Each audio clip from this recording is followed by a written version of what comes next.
So again, thank you everyone for being here, for connecting mission back to movement, re-engaging the work of solidarity. These are our expectations for today. So as a quick intro, if you haven't already introduced yourself, please share your name and the pronouns that we should use today. Your role title, so it's a little bit different than what you introduced yourself with. But most importantly, this is the big one. When you first started working in the field, what did you believe was possible? Not what was likely, like not what you thought might occur, like what drew you to this work because you thought it was possible. So I'll give just a minute for folks to chat in.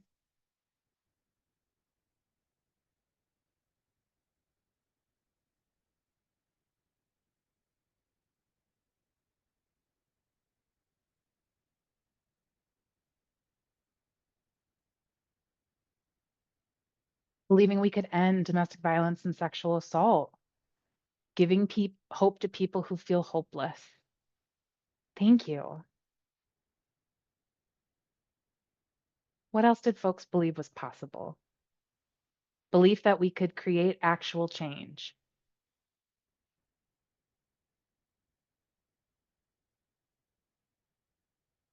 I thought I was ending violence in mass. Oh my god, or excuse me, I thought I was going to save the world, getting people, particularly male identified folks, engaged in ending violence in mass. That change would be easier. That I was going to open a shelter, making positive impacts for clients and communities. I got involved because I still believe justice is possible for all victim survivors if justice is what they desire. I believed we could find real justice. I believe that we all wanted to do the work for the right reasons, that criminal justice systems can be more victim friendly. Ooh, beautiful. I also see, I believe that I could be a voice for those that felt theirs was taken, as I have been in that position too as a survivor. What do you all notice about these answers of what you believed was possible? And again, folks will still be chatting in for a little bit, but what do you notice here? Hannah, thank you. Changing the direction of young people's lives. We all had some kind of hope. Joseph, yes. How about other folks? What do you see as threads connecting these? That's absolutely one thread.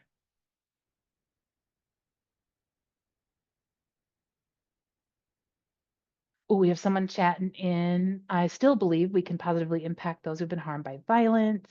And now I understand a lot more about how defeating it can feel for those dealing with frustration of systems. We say, oh, Jason chatted in, real change is possible. And believing that I could help someone. We have so much work yet to do that it hasn't yet been achieved. That because being rural, y'all, I have a big heart for rural communities. I grew up rural and I served rural communities for a really long time. But the idea that bad things don't happen here and addressing that. Notice people wanting to make positive impacts. Yes. And that we're all kind of on the same page. And I believed it was possible to stop minors from being trafficked. Yes, these are all really big, beautiful hopes. And so much of it is focusing on how we stop the process, how we stop the systems of violence. So we're all in this conversation right now for that reason. You stayed here for a million reasons, but that's what brought you here. And part of the goal of this session and next week's on Insidious Niceness is to help you reignite the hope that most of us lose when we work in the field. I remember there was one conversation when I was a technical assistant, me and another pretty seasoned technical assistant were helping to invite somebody in who was new to the role. So technical assistants are the people who go nationally and help you do the work. They know best practices, right? They do that stuff for you, so you don't have to be an expert in everything. So this new technical assistant, we were working with her to get her up to speed on what it means to be a technical assistant. And at one point in the conversation, me and the other technical assistant had a real dry, sad sense of humor about how hopeless it was to work in the systems. And she stopped us and was like, I can't believe I'm hearing this from you. You've been in the field for years. How could you possibly be saying this and not have hope? And me and the other technical assistant just gave that sad, dry laugh that we give, where it's like, you'll learn. However, I look back now, like 6 years later on that moment, and she was right. I'd actually really lost my hope because I had placed it in systems that were never willing to change. And that's part of how I'm here today to talk about this with you. So, before we get too much further, people usually ask me, Johnanna, what are you reading? How did you get here? Did you magically pop out of the womb this like ready to go and understanding the systems of violence? No one's ever actually asked me that question, but it's kind of the flavor. The answer is no. I did not come out of that. I came out of really oppressive and violent white femininity as my cultural heritage. And so I have gotten here as a primary result of taking the time and effort to focus my learning and my listening and what I watch on listening to other communities who do not represent the identities that I have, or even other factions of the community that have identities similar to me, but are different. And so I've provided you with a really brief and very incomplete listing of places that I have started, people that I have listened to, books I've read, materials. It's all in your workbook, all of it. I've already linked it, and you will notice not one link goes to Amazon because that is a system of violence against low income and BIPOC people. So all the links are to somewhere other than Amazon, and that's really intentional. So, oh, Ashley, yeah, Red Nation podcast. It's so good. Please listen to it if you haven't. So, I want to really name, I'm standing on the shoulders of giants who were so generous in their sharing of their pain, their joy, their experiences that I got to listen to them. And it's important that we understand that this is a really big, long process. The stages of change is a social worky setup. So I just want to acknowledge it does come out of some complex places, but all of you are in a different stage around these kinds of changes. So for those of you who are really early on, you might be in pre-contemplation. You might have just not quite yet realized that this is change we need to make. Some of you might be in contemplation where you're like, I think there's something going on here and we got to do something about it. For those of you that are maybe a little further, you might be in preparation of like, I want to change. How do I change? And then those of you might already be in action in some places. The most important thing about the stages of change is that lapse and relapse is a key component of learning at every single step. There is no perfection. There is only learning how to get out of our old habits and behaviors faster and being able to repair the harm from those habits and behaviors. And so, if at any point you're feeling overwhelmed, please remember change is a slow, steady process through trial and error. We are all in the process of change, and nobody's better for it than other people in a competitive way. This is a collaborative work. So that's all of my setup. We're now going to just really start digging in together. So, solidarity is fundamentally radical and radicalizing work. There is no two ways around this.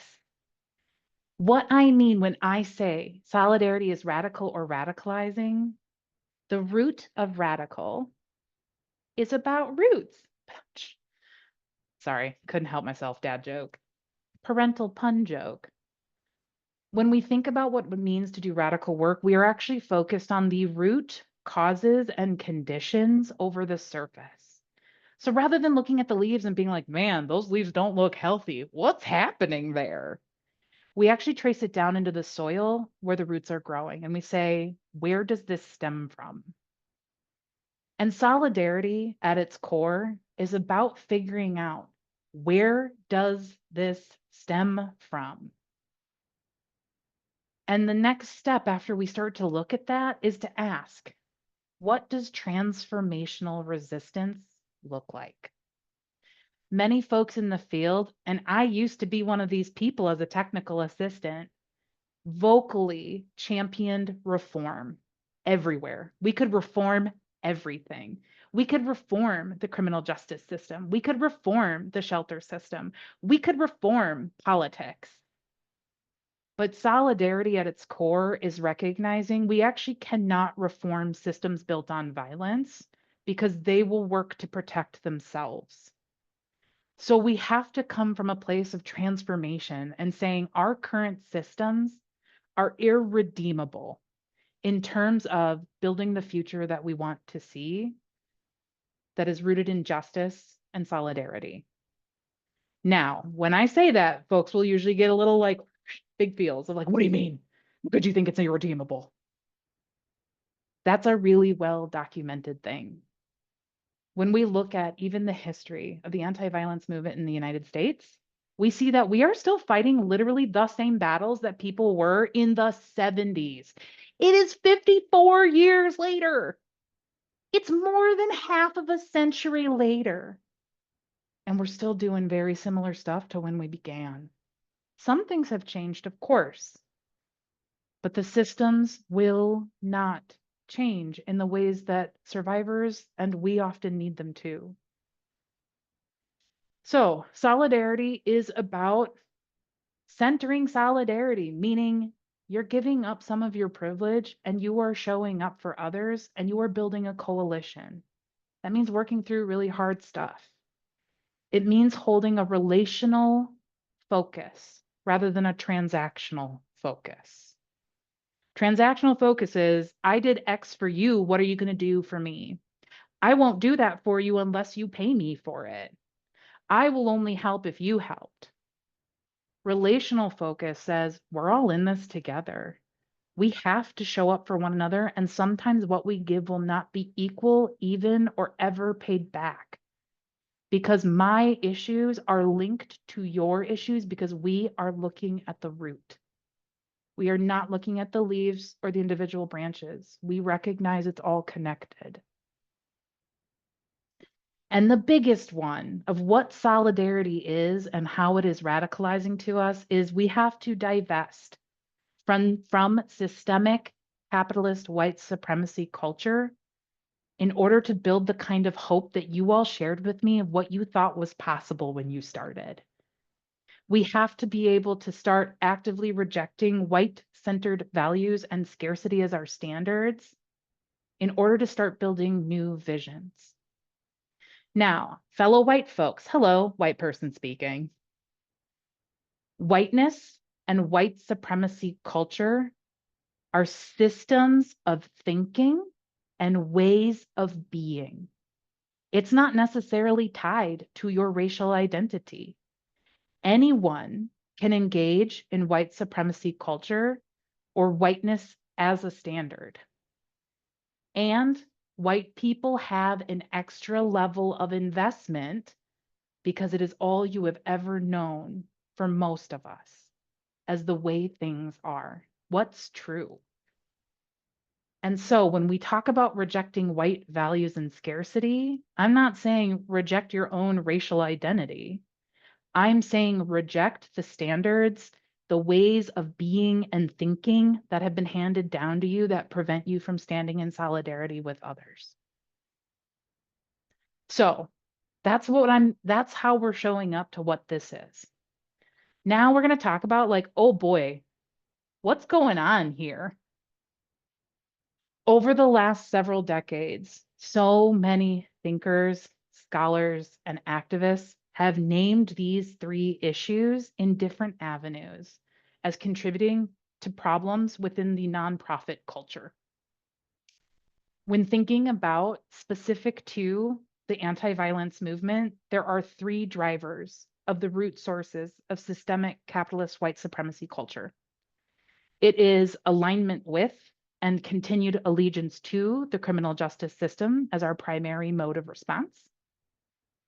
It is relying wholly or mostly on government funding and high dollar donors and following their priorities of what they want funded.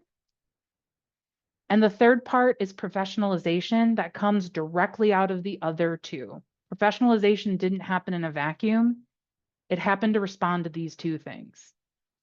So we're going to dig in a little bit deeper of like, oh boy, what's the history behind this? How did we get here as a movement? The most important place to start is with constitutional law. The United States was built on the concept of constitutional law and the justice system. However, constitutional law was explicitly designed to protect propertied white men. So that's not even all white dudes, my friends. That's literally just the rich white dudes. And so it actively worked to oppress all others and keep them disenfranchised from accessing the system. Our very founding is built off of protecting wealth, whiteness, and gendered privilege. When we look at the history of Constitution, I won't get too far into this, I promise, but when we look at the history of constitutional law, the role of precedent is actually the thing that has set us up to continuously engage in trying to reform. The system was created to ensure it couldn't actually be challenged. Running tangential to that from the founding of the country, we then move into the transatlantic slave trade, where literally millions of people were murdered. They were trafficked, enslaved, they experienced sexual and domestic violence, they experienced horrific torture. The policing system came directly out of what was called the night watches. They were unofficial people given power and authority to forcibly capture and return trafficked and enslaved individuals, even if they were in a free state. Even if they were a freed person, they could be captured and returned to a different place and then put into enslavement. There is no separating white supremacy culture from our police forces. There is no separating. I'm saying it real sharp so you hear me. When we look at research today around domestic violence, 40% of police self-identify as having used domestic violence strategies against their family in the last 6 months. And that's only the people who raised their hand and were like, yep, that was me. I did that. We know that this is an underreported phenomenon. So we're talking at least half of our policing force uses domestic violence strategies. And when we look at racial disparities, any form of contact with policing results in 2 to 21 times the fatality rate for people of color. That means we can't redeem this system. It's actually working exactly as it was always built to work. And that leads us into our carceral system. So back to Mimi Kim and the carceral feminism, right? Beautifully dovetails. Our carceral system, prisons, jails, holding and detention facilities, were designed to incapacitate diverse communities and to generate profit off of violent oppression and disenfranchisement of those communities. And we have a bunch of extensions of the carceral system in every part of our social world described as social services. That includes child protective services, adult protective services, detention centers for immigrants, juvenile justice systems.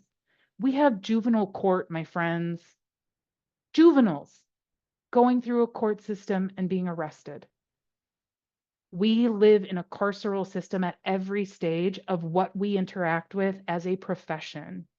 We are surrounded by a carceral system that we do not get away from because we have invested our work into it, because we've said, this is what we have to work with. So we got to work with it, right? So this gets us to how we developed allegiance and alignment to our criminal justice system. The next part is really starting to understand and looking at the very brief history of the formalization of the women's movement within the United States.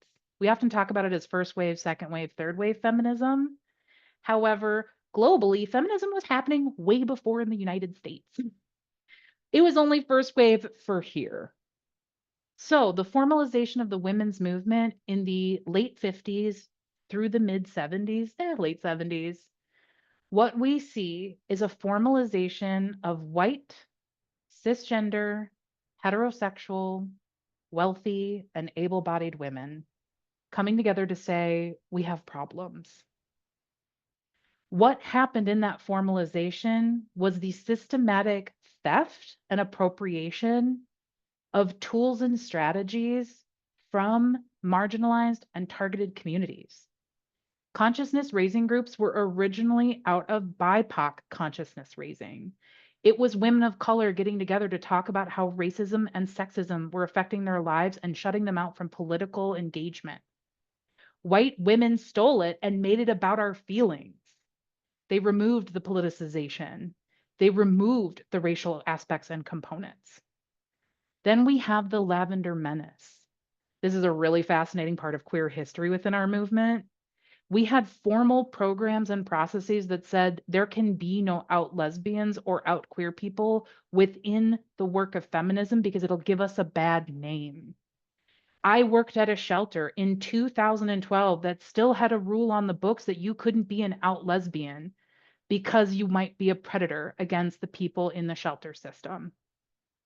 Those rules still exist in a lot of places. We like to pretend they don't. But we are living with decades and decades of this process being formalized as the work. We also, because we cut out so much, and I say we because while I do not identify as a woman any longer, I am a product of white women culture, and that is my cultural heritage. And I hold it very closely because I recognize the danger I pose to others because of that cultural heritage. So, in that heritage, we selected white identified safeties as norms of our missions, our practices, and our outcomes. And that is directly related to the formalization of the movement. When we took racial consciousness, when we took queer phobia and transphobia, when we took ableism and said, we don't have to worry about those problems. Those are those people's problems. This is all women's needs. We identified safety in the carceral system. We identified safety as disconnection, and we identified safety as punishment. That is a very white identified vision of what safety actually means. When we look at our funding structures, our agencies have been funded by wealthy white men and government sources. When you look at the history of foundations within the United States, what you learn is that they were tax shelters for wealthy white men to preserve their wealth without taxation. The very foundations we rely on to fund us come from a system of extreme violence and oppression.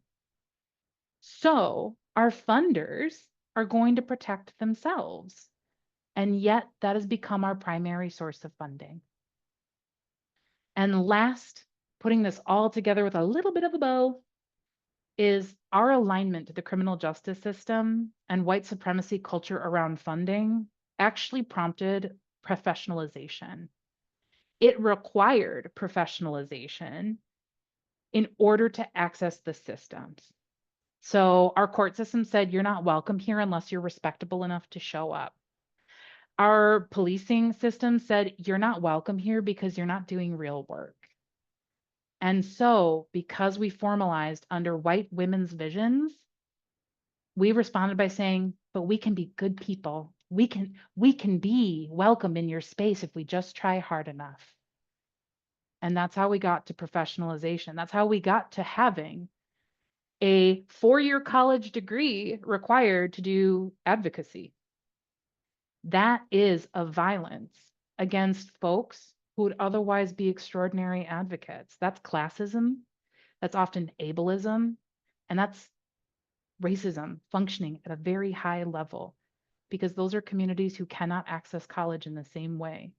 Our licensure, our increasing focus on evidence-based practices is out of this constant effort to be professional enough to be taken seriously, which results in all of us engaging in gatekeeping and structural violence, even as we're trying to respond to it. So, when we think about how we got here, this feels really big and overwhelming, and I want to give you like a minute to process and respond. So, I want you to take a moment to reflect. You can share in the chat, you can raise your hand to respond. In terms of recording, this is a part that will stay recorded. Our bigger, Maggie, can we just pause the recording so people can speak honestly? Thank you everyone for sharing. We had so many good examples of all the ways that this shows up, right? From the decorum of the criminal justice system to how we put people in leadership to how people maintain power within leadership and shelter systems. There's a lot of really good answers. Thank you. So this is going to help us with quite a bit of what you shared. It's going to be some similar and some different. So we have things like funder-defined priorities as a symptom of our systemic white supremacist culture of advocacy. Criminal justice-centered roles. Things like public policy, legal advocacy, coordinated community response teams, police liaison positions. I've actually held several of these jobs in my time in the field. And I thought it was amazing and extraordinary work. And it can be. I'm not saying quit your job tomorrow if it's listed here. I'm saying recognize it's one piece of a solution. It should be one tiny part of our services, not the whole thing. So, seeing criminal-centered justice roles. But then we also have consumer and transactional orientation to services.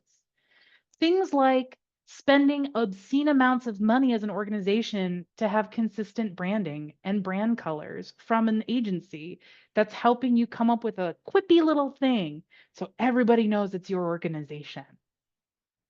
When we engage in things like the removal of services for failure to adapt to white identified norms of respectful behavior, and things like we limit resources because we don't want people taking advantage.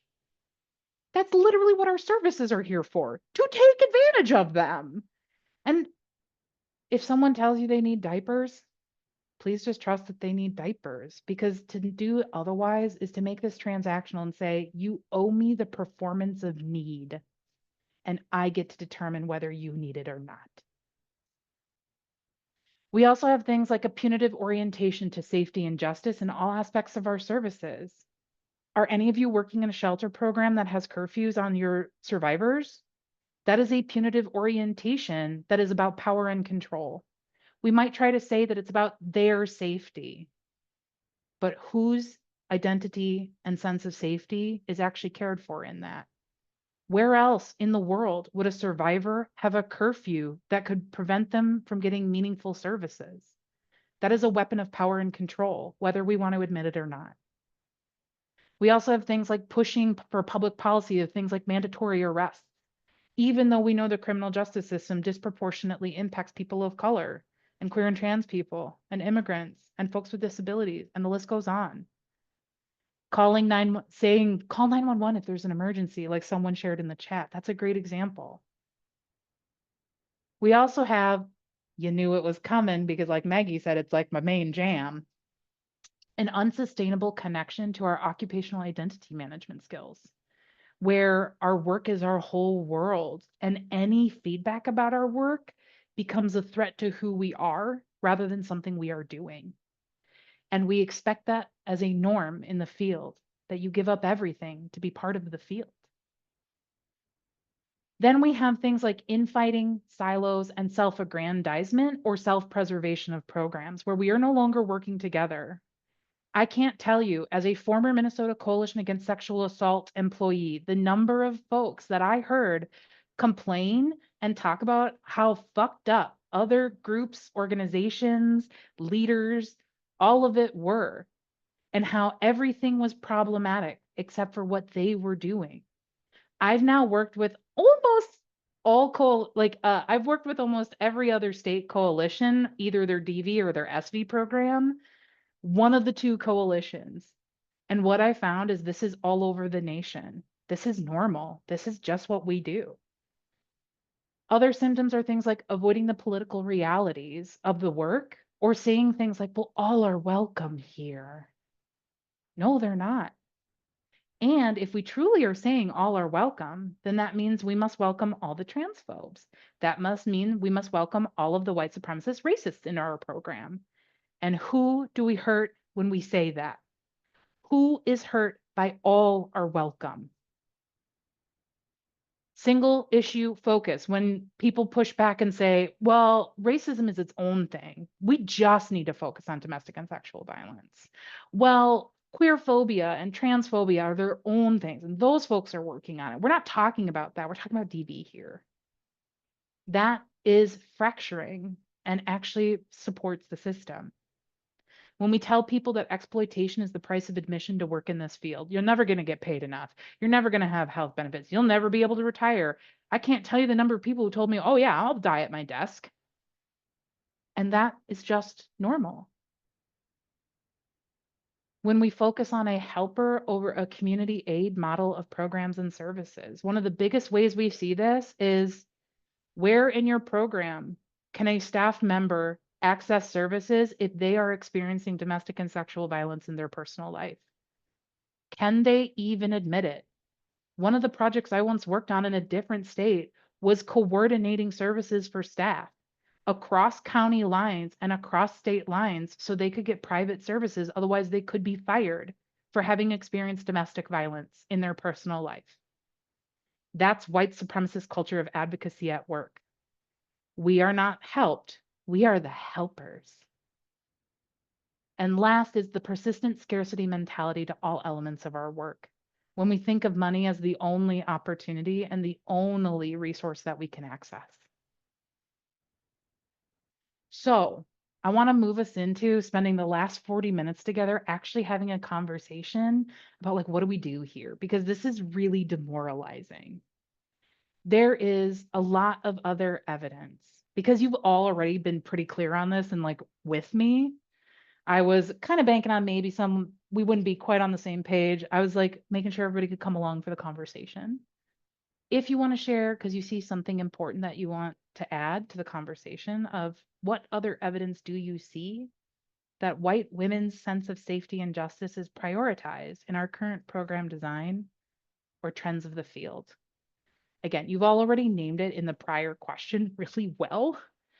But if there's anything else, I will just read the response without without actually having without having your name attached. I see, oh, folks, yep. And I see you actually brought this up that mimicking the wheel and it got shut down, the power and control component. Yeah, that's a great example of I don't know if you all know this. I think it was like 1999. There's actually a power and control wheel for advocates working with survivors and all the ways that advocates wield power and control over survivors in ways that parallel domestic and sexual violence in relationships. There's a whole power and control wheel for us, people. We had to write one because it's that fucked up. I've used the F bomb a couple of times. I'm so sorry, friends. Yeah, which they are escaping from. It drives me nuts. Yes. And we are always participating in it. We are connected to it, right? Even if we are personally not using those tools, if we're part of the system that's using those tools, we are implicitly saying those tools are acceptable to use in a workplace environment. So I really want you to be reflecting, where do I see this in me? Because again, remember our discomfort, we love pointing outward. We don't want it to be us. I don't want it to be me. Shit. When I read racial justice books and I have that moment where I'm like, oh my God, I'm that white person, I immediately want to be like, but I'm not that bad. And it is the only way to learn is to pause and say, it doesn't matter what other people are doing. What matters is what I'm doing. And I am that white person in this moment. How can I not do that any longer? Now that I know better, what can I do differently? So remember, keep it here, babes. Someone shared with me, clients need to be great, like are grateful or need to perform need. The good client, y'all. Who's a good client? We already know. Receiving more, better, or additional services because they're good clients. Clients that are perceived as rude, demanding, disrespectful, or otherwise not preferred are exited from services or receive less support. Oh, baby, we require so much documentation for everything. And I would say the current design also favors funding for folks who are not immigrants or refugees, or for those who do not have specific cultural needs to address. Yes, I actually serve as a reviewer for the Office of Violence Against Women in their underserved communities program. I've reviewed for quite a few years in a row now. And let me tell you, the kinds of funding and requests is so basic because of how systematically we have prevented folks from receiving funding from those communities. It is both amazing how creative folks are and how disheartening that they're asking for basic funds for services that are readily funded by basically anybody else. There's a special pool of money because you're different. Thank you for sharing. I'm going to make sure that we keep moving because I really want to talk about like what do we do from here? Because otherwise we're just admiring a problem and that's not what we're here to do in a conversation. So, how do we find solidarity through community and resistance? Ooh, someone just chatted in. Clients, in order to receive some services, have to have some source of income. We also have things like mandatory parenting classes in order to get services. We also have, right? We have so many requirements. We're going to talk a lot more about those expressions in the insidious niceness conversation next week. So if you're really feeling razzy about this, having like more detailed conversation about these kinds of things, please come next week too. But even if you're not feeling razzy or you can't make it, we are recording it and it'll be available for 30 days after the presentation. So if you can't catch it next week with us live, be sure to watch it. So independence and resilience is not enough. That's like our key thing in this field. We love independence and we love fostering resilience. It is not enough. We actually need community and resistance.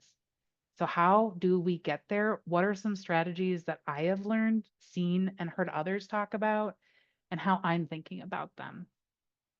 So there's three core building blocks that I see as most vital to moving us out of where we have been. Other folks will have different opinions on this. This is not the end all be all. These aren't the three. It's just three. There's so many more than this. But this is what I'm thinking about as I enter this conversation. A radical political orientation in our work, community grounded services, and relationally focused, loving justice. So we're going to talk about all three of these in depth together now. So radical, progressive, and intersectional politics is our first kind of antidote or way to address this. One of the most important things we can do is actually embrace that our work is inherently political. There is no way to depoliticize it and keep the movement to end violence. And what that means is it requires a radical, progressive, and intersectional political orientation and engagement. What I mean when I say that is this is not Republican or Democrat. This is even further than that. This is about being willing to look at these roots and to dream in new possibilities and refusal to accept reform as where we focus. So in practice, what that means is we cannot be politically neutral. That's a huge trend in the field right now, trying to be politically neutral. We don't take sides. We're here for survivors only. If we are really here for survivors, then we have to engage outside of neutrality. It can't stay. And the reform focus is not possible in a violent system because the system will always, always adapt to protect. One of my favorite ways to help people think about this actually comes from Andre Henry, who wrote All the White Friends I Couldn't Keep. in a speaking engagement. It's like an hour long. I can send out the resource if you want to listen to it too. One of the things he talked about is that the thing about violent systems of oppression is anybody can become Agent Smith. He's referencing The Matrix. For those of you who haven't seen The Matrix, one, it's a phenomenal movie. How have you slept on that film? But two, if you haven't, what's happening is every person in the fake world can be inhabited by Agent Smith, who is there to crush the rebellion. So, like, you could be walking next to somebody, and all of a sudden they go from like a dude on his way to his corporate job. He becomes Agent Smith, and his goal is to kill you, to enforce the system. So, Andre Henry talks about in violent systems, any of us can be recruited to become an Agent Smith to protect the system in knowing and unknowing ways. So, when I say neutrality and reform is not possible, it is because we are all potential Agent Smiths crushing the rebellion in ourselves and others because we can't imagine something else. That's why we need the progressive and the intersectional. Intersectional does not mean diverse identities. Intersectional means understanding the compounding violences that occur at those intersections. It's not all women. White women experience very different violence than Black women, than white lesbian women, than Black lesbian women, than Black non-binary people. All of those intersections, it's understanding the compounding violence and how it's a different experience. Next is intentional divestment from violent systems of oppression and control. To be inherently political, to engage in radical progressive intersectional politics means we don't keep trying to fix what's working just fine. We recognize it will always protect itself. Part of what that means is we need to start designing mission and goals to center on diverse communities and identities. In part, that looks like things like, how are you providing support, services, and referrals for deaf and hard of hearing participants that come to your program? Do you just push them off to Think Self, a deaf and hard of hearing anti-violence program in the Twin Cities? Or do you have an access line? Do you have interpreters in your budget? It also looks like, what foods are you stocking in your shelter pantry? Is it predominantly white identified foods like pasta? Or do you have culturally specific foods as a primary component of your resource and access of your food shelf? When we talk about designing our mission and our goals, it's things like that, where we start to critically evaluate where is white women's sense of safety written into the very process of what we ask for. Thinking about, food and shelter is a hot topic because we are coming to a place of reckoning that we have so violently excluded folks and told them, like a previous participant had chatted to me, to be grateful. And if they do not perform gratitude for service, they're a bad survivor and we don't want them here. It's important to acknowledge this. I was once a part of exiting a Black woman from shelter, and I stood by while the police carried her out forcibly. This was a woman who relied on me, that I built a deep relationship with. She repeatedly told me how I was the only person in shelter who really listened to her. And when she was in a moment of crisis, I panicked and called my manager because I didn't know how to calm her down. And my manager panicked and had me call the cops. I called the police on her, and I let the cops take her forcibly as she was screaming, "Please help me, Johnanna, please help me." And I stood silently and I let it happen. And it's easy to think, oh, Johnanna, but no, Johnanna, but my feelings aren't what mattered there. She was exited from shelter permanently when she had experienced homelessness for years as a result of trying to leave her abuser, who hunted her down over and over and over. We had mission and goals that compelled me to engage in whiteness that was not radical, that was not progressive, and it was not intersectional. I followed the book and I followed what our protocols were. And my feelings didn't matter at all, but my safety became the focus of the conversation with my supervisor.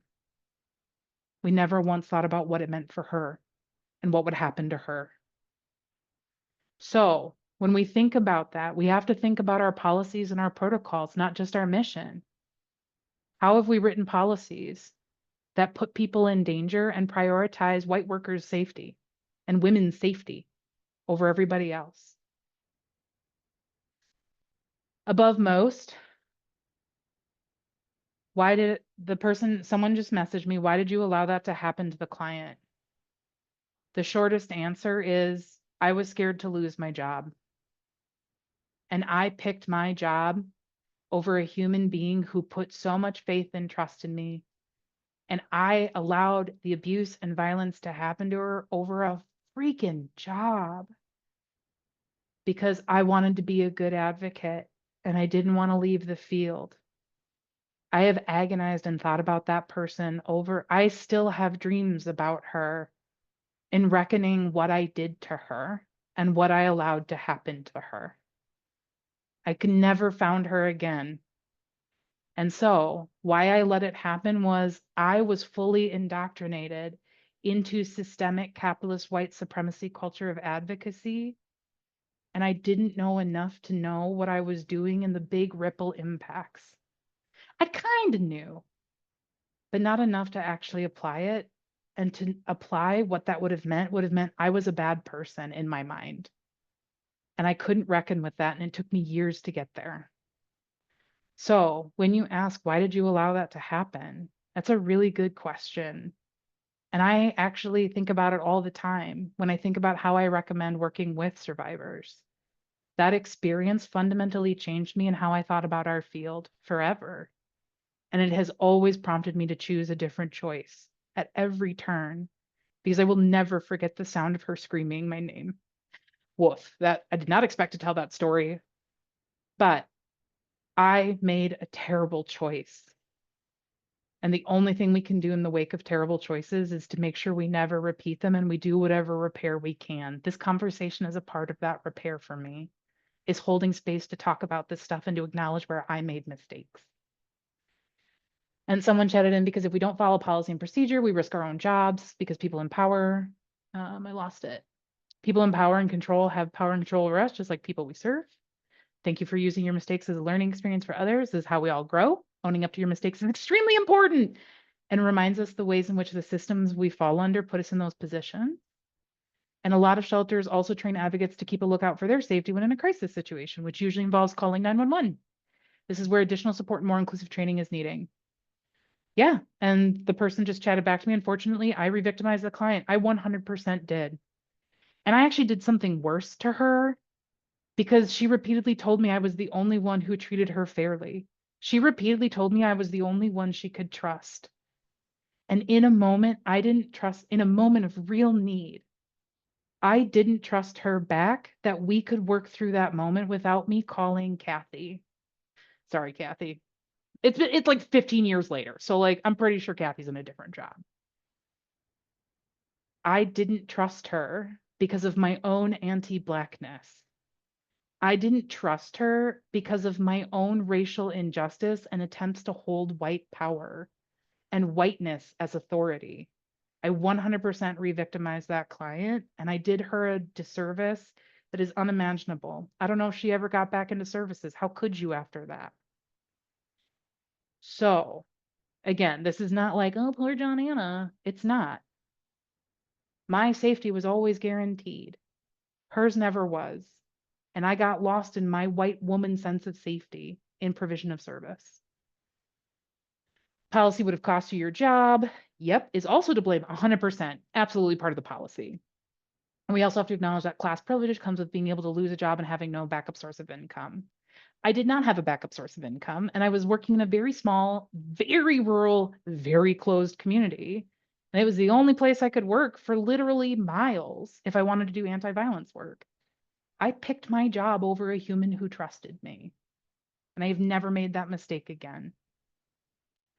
The important thing here in the stages of change is that we do not repeat what we have done and we correct for it as soon as we can. and that we make repair. Part of how we do that is to teach organizing skills. Imagine if we would have taught those survivors organizing skills to respond to and protest the policy that I carried out. It is policy and it was my choice. I still did it, right? What would organizing skills have looked like in that moment? How could they have banded together as survivors to say, you can't treat us like this in the shelter system, even though in a multi-county service area, it was the only shelter? They would have had to travel more than 100 miles to get access to services somewhere else.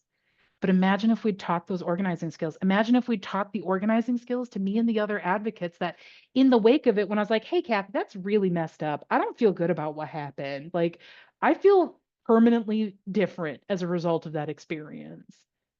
I'm being told, well, that's just the policy. This is about keeping everyone safe. Imagine if my coworkers and I, because I talked about this event for months afterward, imagine if we had had the organizing skills to sit in, to strike, to do something different. So the question that really underlines this for us is, who actually benefits from the non-political orientation? It is not until we reckon with who benefits from a non-political orientation that we can address it in our programs. So originally this was designed to be a bunch of breakout rooms. I recognize we're having a pretty good large group conversation, and I want to make sure we get to all three strategies. So Maggie, if you could please stop the recording so we can have an open conversation. And I just pause.